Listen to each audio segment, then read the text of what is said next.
सब विद्यार्थियों को मेरा नमस्कार।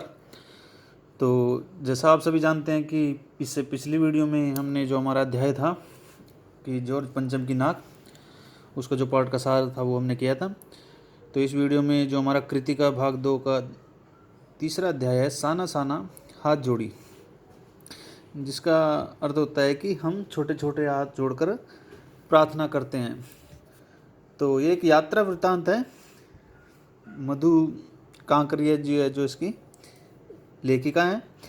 तो इसके पाठ का सारा इस वीडियो में आज हम करेंगे। तो प्रारंभ करते हैं।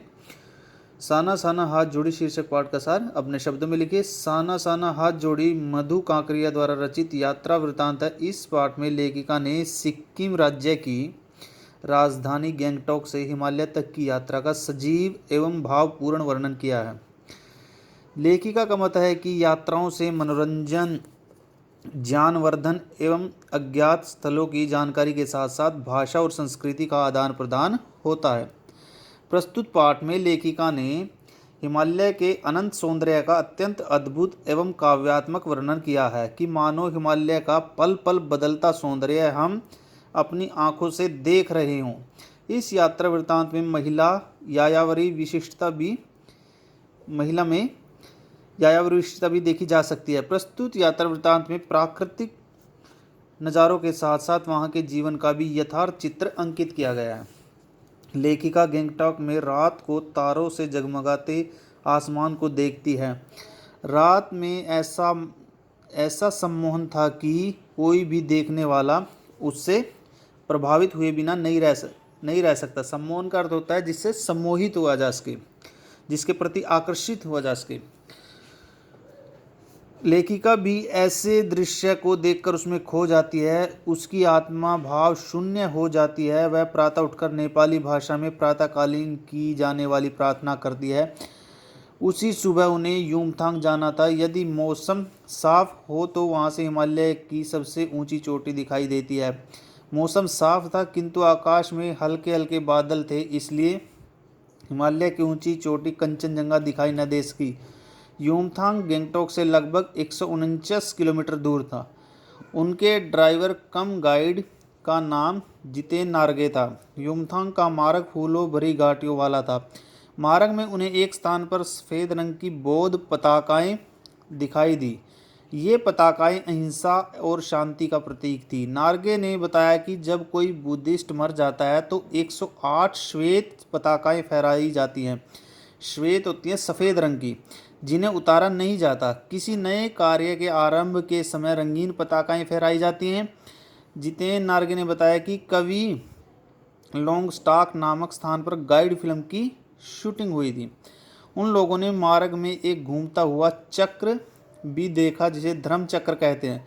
वहाँ के लोगों का विश्वास है कि उसे घुमाने वाले के सभी पाप धुल जाते हैं। लेखिका को लगा कि सब स्थानों के लोगों की आस्थाएं, विश्वास, अंधविश्वास और पाप पुण्य संबंधी धारणाएं लगभग एक समान हैं।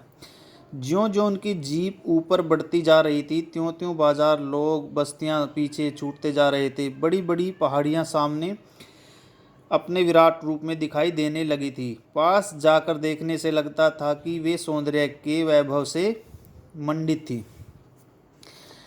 धीरे धीरे मार्ग घुमावदार होते जा रहे थे। चारों ओर हरियाली ही हरियाली दिखाई देती थी। लगता था कि वे किसी हरी भरी गुफा में प्रवेश कर रहे हैं। वहाँ के अत्यंत सुंदर मौसम का प्रभाव सब पर हो रहा था, किंतु लेखिका चुपचाप बैठी हुई वहाँ के संपूर्ण दृश्यों को अपने में समा लेना चाहती थी। सिलीगुड़ी से साथ चल रही तीस्ता नदी का सौंदर्य अब देखते ही बनता था। लेखिका नदी के सौंदर्य को देखकर रोमांचित हो रही थी, साथ ही मन हिमालय को सलामी दे रही थी। जीप 7 सिस्टर्स वाटरफॉल पर जाकर रुकती है। सभी लोग वहां के अनुपम प्राकृतिक सौंदर्य को अपने अपने कैमरों में बंद करने लगते हैं, किंतु लेखिका अत्यंत तल्लीनता के साथ झरने से वह बह रहे संगीत को आत्मलीन होकर सुन रही थी। उन्हें लगता था कि जैसे उन्होंने सत्य एवं सौंदर्य को छू लिया हो। झरने का बहता पानी उनमें एक जोश, शक्ति और एहसास भर रहा था। उन्हें लग रहा था कि उनके अंतःकरण की सारी कुटिलताएं और बुरी इच्छाएं पानी की धारा के साथ बह गई थी। वे वहाँ से हटने के लिए तैयार नहीं थी। जब जितेन ने आकर कहा कि आगे इससे भी सुंदर दृश्य है, तब वे आगे चलने को तैयार हुई। मार्ग में आँखों और आत्मा को आनंद प्रदान करने वाले अनेक दृश्य बिखरे हुए थे। मार्ग में प्राकृतिक दृश्य पल पल में अपना रंग बदलते थे। लगता था कि कोई जादू की छड़ी घुमाकर जल्दी जल्दी दृश्य बदल रहा है। माया और छाया का यह अनूठा खेल लेखिका को जीवन के रहस्य समझा रहा था। चारों ओर के दृश्य रहस्यों से भरे हुए थे। उनकी जीप थोड़ी देर के लिए रुक जाती है। जहाँ जीप रुकी थी वहाँ लिखा हुआ था थिंक ग्रीन। वहाँ पूरे ब्रह्मांड का दृश्य मानो एक साथ देखने को मिल रहा था। वहाँ बहते झरने, तीस्ता नदी का तिरुवेग, धुंध का आवरण, ऊपर